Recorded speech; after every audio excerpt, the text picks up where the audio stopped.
ఈలోపు ఒక బ్రేకింగ్ అందుతోంది. హైదరాబాద్లో నీటి సరఫరాలో లో ప్రెషర్ సమస్యపై జలమండలి దృష్టి పెట్టింది. మోటార్లతో నీరు లాగుతున్న వారి కోసం తనిఖీలు నిర్వహించి వారం రోజుల్లో 80 మోటార్లను సీజ్ చేశారు.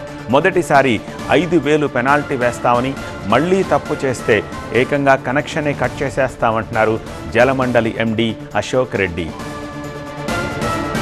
జలమండలి అధికారుల తనిఖీలకు సంబంధించిన మరింత సమాచారం మా TV9 కరెస్పాండెంట్ వాసు అందిస్తారు. హైదరాబాద్ సికింద్రాబాద్ పరిధిలో నల్లా కలెక్షన్లు ఎక్కడైతే హౌస్లో ఉంటాయో అక్కడ అక్రమంగా మోటార్లు ఏర్పాటు చేసి ప్రజల కోసం నీటిని వినియోగిస్తున్న సిచ్యువేషన్ మనకు కనిపిస్తుంది. సో ఈ నేపథ్యంలో జలమండలి దాదాపు ఈరోజు ఉదయం నుంచి కూడా వాటి మీద విజిలెన్స్ రైడ్స్ చేస్తున్నారు. కొన్ని చోట్ల మోటార్లు సీజ్ చేశారు. ఈ అంశం గురించి మనతో మాట్లాడేందుకు జలమండలి ఎండీ అశోక్ రెడ్డి గారు. సార్ చెప్పండి, సో తనిఖీలు చేస్తున్నారు, సమ్మర్ వచ్చింది, సో ఎన్ని మోటార్లు పట్టుబడ్డాయి సార్?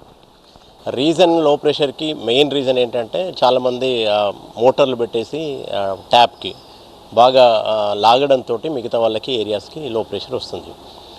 మనం గతంలో అయితే కొద్దిగా చూసి చూడనట్టున్నాము, బట్ ఈ ఎండాకాలంలో చాలామంది ఇలా చేయడం వల్ల లాస్ట్ కాలనీస్కి నీళ్ళు రావట్లేదు. ఎందుకు ఎక్కువగా మోటార్లు పెట్టి లాగుతున్నారు అని కనుక చూస్తే, ఒక 300 గజాల్లో 6 ఫ్లోర్లు కట్టేసి ఒక హాస్టల్కి రెంట్కి ఇచ్చేసి దాన్ని 100 మందితో నడిపిస్తున్నారు. మీకు చాలామంది చూశారు, అటు వెంగళరావు నగర్ కానీ, ఎస్ఆర్ నగర్ కానీ, ఇటు గచ్చిబౌలి ఏరియాలు కానీ, అయ్యప్ప సొసైటీలో మీరు చూస్తే ఒక 100 బిల్డింగ్స్ ఉంటాయి, 4-5 ఫ్లోర్స్ ఉంటాయి. ఆ 4-5 ఫ్లోర్స్ కూడా కమర్షియల్గా వాడుతున్నారు. హాస్టల్స్ పెట్టి ఇట్లాంటి వాటికి మనం ఇచ్చే కనెక్షన్ ఇస్తాము అంటే డొమెస్టిక్ కింద ఇస్తాం. ఒక 15 mm కనెక్షన్ ఇస్తే వాళ్ళకు 500,000 లీటర్స్ 2,000 లీటర్స్ వస్తాయి. ఒక ఫ్యామిలీకి సరిపడేంత నీళ్లు వాళ్ళు కనెక్షన్ అప్లై చేశారు, మనం ఇస్తున్నాం. బట్ వాళ్ళు 50 మంది 100 మందిని హాస్టల్లో ఒక్కొక్క రూమ్లో 5-6 పెట్టేసి నడపడం వల్ల ఈ వాటర్ షార్టేజ్ వస్తుంది. ప్రభుత్వానికి సంబంధించి పేదలకి హెల్ప్ చేయాలనే ఉద్దేశంతో ఇచ్చిందని మిస్యూజ్ చేస్తున్నారు. సో అక్కడ రూల్ని వైలేట్ ఎట్లా చేస్తున్నారు అనే దాని గురించి చెప్తున్నాను. సో చూస్తేనేమో బస్తీ అంటారు, చూస్తే 4-5 ఫ్లోర్లు ఉంటాయి. సో అక్కడ మనం ఏం చేయలేము. వీలైనంత వరకు పైప్ సప్లై ఇస్తున్నాము. ఒకవేళ 5 ఫ్లోర్లకి మనం పైప్ లైన్ మొత్తం డిజైన్ చేయాలంటే ఎంటైర్ ఏరియా మార్చాలి. ఎక్కడి నుంచి మార్చాలి? రిజర్వాయర్ దగ్గర నుంచి మార్చాలి. ఈ రిజర్వాయర్లు, సర్వీస్ రిజర్వాయర్ దగ్గర నుంచి ప్రతిదీ మార్చుకుంటూ వెళ్ళాలి. అది వాటర్ సప్లై కావచ్చు, సీవరేజ్ లైన్ కావచ్చు. మీరు 100 మందికి డిజైన్ చేసిన సీవరేజ్ లైన్ 500 ఫ్యామిలీస్ వస్తే మ్యాన్ హోల్స్ ఓవర్ఫ్లో అవుతాయి. మనం ఏమి దాన్ని ఆపలేం. ఒక లైన్ 100 మందికి మనం డిజైన్ చేసేసింది, 5 సంవత్సరాల్లో 500 మందికి పెరిగింది అని అంటే ఎంటైర్ లైన్స్ మార్చాలి. మరి మాకు 12,000 కిలోమీటర్ సీవేజ్ లైన్ ఉంది, 11,000 కిలోమీటర్ల వాటర్ లైన్లు ఉన్నాయి. సో ఫ్రీక్వెంట్గా ఎవ్రీ టైం దాన్ని మార్చడానికి వీలు కాదు. ఈ 5 డేస్లో ఎన్ని మోటార్లు సీజ్ చేశారు సార్? ఒకళ్ళు పదే ఒకలే దొరుకుతుంటారు కదా, వాళ్ళ మీద ఎట్లాంటి యాక్షన్ తీసుకుంటారు?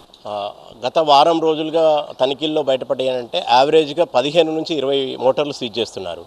అంటే మేము వెళ్ళేది కూడా టార్గెటెడ్ ఏరియాకి వెళ్తున్నాం.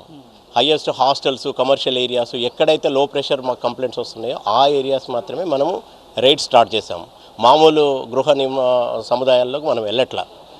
మా ఉద్దేశం ఏంటంటే హైయెస్ట్గా ఎక్స్ప్లాయిట్ చేసే వాళ్ళు ఎవరున్నారో వాళ్ళని చేస్తున్నాము. గత వారం రోజులుగా సుమారు 70 నుంచి 80 మోటార్లు సీజ్ అయినాయి. నెక్స్ట్ 40 డేస్ కూడా ఇది కంటిన్యూ చేస్తాము.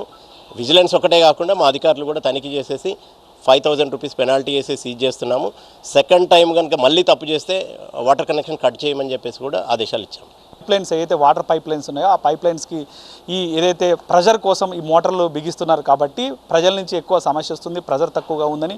సో ఈ నేపథ్యంలో పూర్తి స్థాయిలో ఇటు విజిలెన్స్తో పాటు జలమండలి అధికారులు అందరూ కూడా క్షేత్రస్థాయిలో పర్యటనలు చేస్తున్నారు. ఎవరైతే అట్లాంటి మోటార్లు బిగిస్తున్నారో ఆ మోటార్లు వెంటనే సీజ్ చేస్తున్నాం, వాళ్ళకి ఫైన్స్ కూడా వేస్తున్నాం అని చెప్తున్న సిచ్యువేషన్ కనిపిస్తుంది. కెమెరా పర్సన్ శేష్ కుమార్తో వాసు, TV9 హైదరాబాద్.